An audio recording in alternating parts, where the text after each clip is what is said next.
Hello everyone, it's me, the Cannabis Reviewer. Today on my GROWSS website I'm going to go through the code modifications that I'm going to be using for the Raspberry Pi GROWSS system that I designed. I'm adding a new sensor to the existing hardware first. As I explained in my last video, it's a BME280 and it's a pressure, temperature, and humidity sensor. Apologize for the noise of the fan.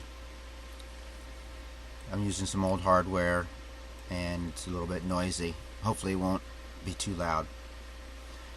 So using old hardware here with running Ubuntu, and then I use VNC to connect to the Raspberry Pi. The Raspberry Pi is running Raspbian and comes pretty much pre-configured with everything. I did install the Grove stuff and they made sure the I2C stuff was working. I did that a long time ago when I had to use the RGB LCD that was I2C. Before I go too much further, I do want to give a shout out to Matt Hawkins from the UK. I got this code from his GitHub page. I haven't used it yet. Everyone says it works great for the most part after a few tweaks. Plan on using it. The reason why I chose this over some of the other simpler ones is because he's taken a lot of good time and effort to go through and figure out what the calibration needed to be based on the datasheet values. So he's got all this wonderful code that's been written, and I'm hoping I can take advantage of it. The second video after this, you'll see it running. Hopefully it'll be running, and I'll take a screenshot of that. Okay, so that's his stuff, and I use that as the main library, and then I pull from that. So let's start first with right at the beginning. This is the main code. And we're not going to go through all the gory details of the code. Just going to go through the spots where I added the BME280 code to the existing code, show you what I did. This is all the same. You can see this on the SourceForge page. Now, I'm not going to update the new code to the SourceForge page until I'm concerned, because I'm concerned that it's not working properly. Until I get it working properly, I plan on doing that after it works. I screw up my code. I don't want to go out there and have people go, what the fuck? They're gonna say that enough anyway because I'm a hacker. I'm not an actual code writer per se. I just get it done. I enjoy doing it though, and that's all that matters. Okay, so back to the code. First thing we do is get the values.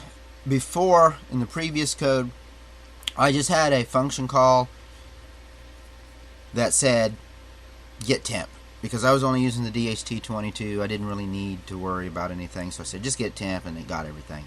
But now that I have two sensors going on, I decided that I would modify the get code to do that for each sensor. So we'll go to the get code here, and now you'll see for here I have get DHT22 values with all of it, including hooks for debugging, so I can print it out to the terminal. And then I also have the BME280 values now, also with the same information. Also, I added the exception, so if the sensor doesn't read properly, it'll give me an error. All the rest of the code in this is the same. Nothing's changed. The only difference is I get them from two different sensors now. Moisture, all of this is basically the same. I get down to the blink virtual reads, and these virtual reads define the value that you place to the widget on your mobile app. So it basically knows where do I send the information to, which widget do I send the information to. So I added all of this just for the BME, and then when we go down in here, this is the actual main code for it. And so first thing I want to do is get my data. So I get the DHT values, get the BME values, like I said before. Everything else here remains the same. Get the moisture, get the air. Then I start looking for high-low values. That's for everything here until we get to BME. And then BME, I add it down here. I may put it back up to the top where it makes sense functionally, but I put it down here just because of the the property values for the widgets, the numbers there. I wanted to kind of keep it consistent and in a place where I can get to it easily until I get it working. The alarms, decided I don't need. This is one of those features that sounded cool at first, but I don't really use. I'm going to keep the alarms in this code for the other sensor, but for this sensor, I'm not really going to add alarms. Doesn't make a lot of sense. Same goes for the LEDs. I'm not messing with the that. I'm not using it to control the fan. I'm not really adding it much. I'm not adding it too much to the code except for trying to read it out and display it. Once I get that going and I can confirm that it's working and it's accurate, then I'll integrate it into the code to control the fan and humidity, everything else. That's basically what's changed. I haven't even added it. I have some code here that saves it to the file, but I haven't added that to that. I haven't added it to the main teleterm debug that makes it all pretty when it goes out on the terminal. I just going to give the raw data for now. Those can be cleaned up after it's working. Right now, trying to get the damn thing to work without a lot of hassle. One thing I will show you is the high-low values. I didn't show you that. I added here for each temperature.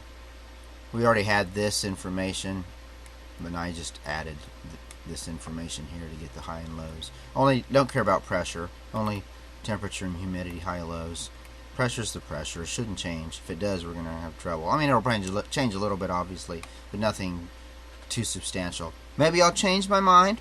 I don't know. Maybe I will. But for now, making it easy. Just going to do the temperature and humidity. So as you can see, it's all here. High, low. We'll get this thing working. Hopefully on the next one, we'll see if it can work. I'm real close to plugging it in and trying it out. First step for this is to plug it in with a stock GROWSS cable. Get it working with a small one. Once that works, I got the code working. I move to my long cable that I showed you guys in the previous video that I made. Get that working. If I can get that working, then I'll mount it into the box and we'll be good to go with that.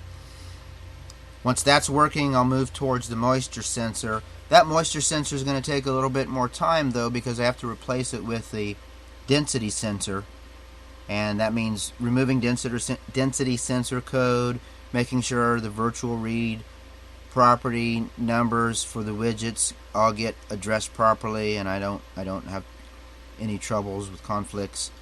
So that takes a little more time, and I'll probably have a little more trouble getting it working just because I'm moving a bunch of shit around.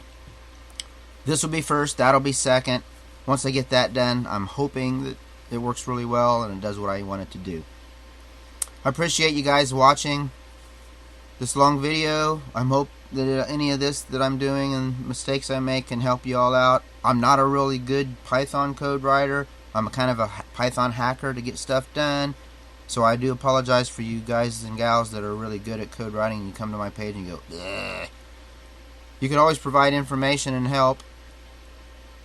Eventually I'll try to get it cleaned up. I eventually want to create classes instead of having this config file. I may go with, because this is more C-like, I may go with classes, which would be a better way of doing it.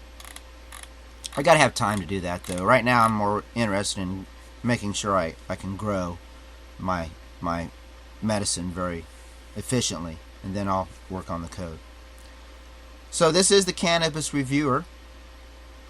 Please subscribe, click that bell, like, and make comments if you'd like.